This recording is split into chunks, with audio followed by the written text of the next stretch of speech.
提到有毒的朋友或朋辈时，大家首先会想到什么？是经常说闲话的人吗？还是专横的人？和他一起工作简直是噩梦。那么，马基雅维利主义呢？马基雅维利主义指的是一种人格特质，其特征是能够极度操纵、欺骗和狡猾，以此作为实现个人目标的手段。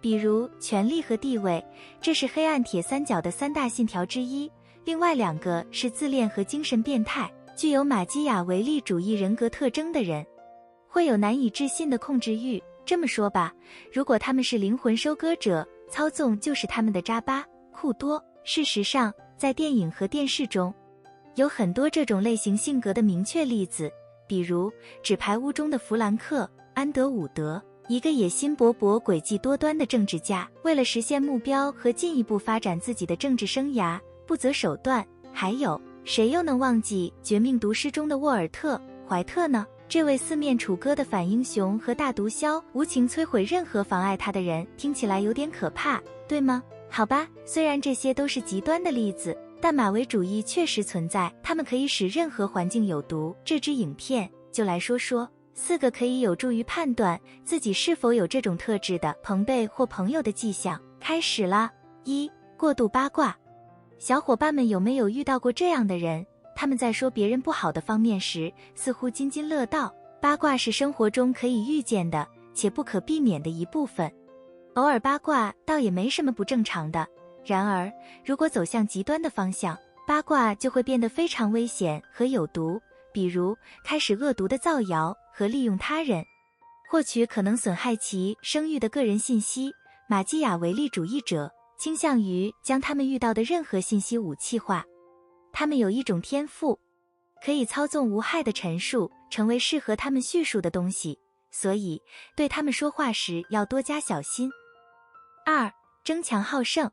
有强烈的野心，通常是件积极且令人钦佩的事，事实也的确如此，好胜并没有错。然而，当一个人好胜到愿意牺牲自己的价值观，伤害别人来实现自己的目标时，就有害了。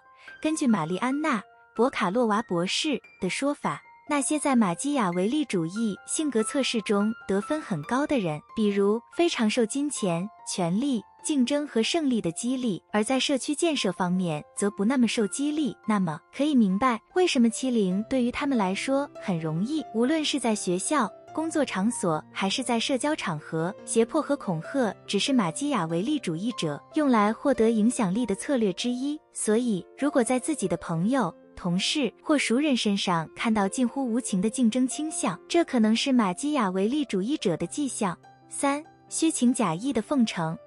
马基雅维利主义者的另一个普遍行为是会不真诚和过度奉承，特别是对那些有权力和影响力的人。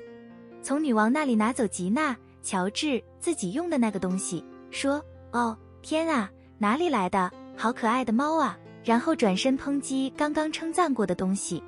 后者可能看起来非常迷人和友好，但如果马基雅维利主义特质存在，那么奉承可能别有用心。社会心理学家、马卡维利主义研究的作者理查德·克里斯蒂和弗洛伦斯强调，马卡维利主义者倾向于利用他们的关系来谋取个人利益。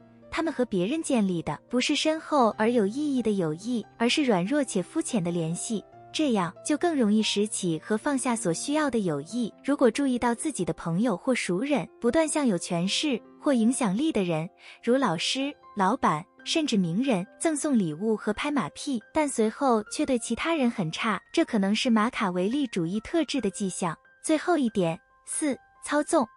这一成分是马卡维利主义者冷酷而精于算计本性的核心，可以以几种不同的方式表现出来。他们的操纵策略包括试图通过欺骗来获得他人的同情，使他人与别人对立，甚至是煤气灯操纵。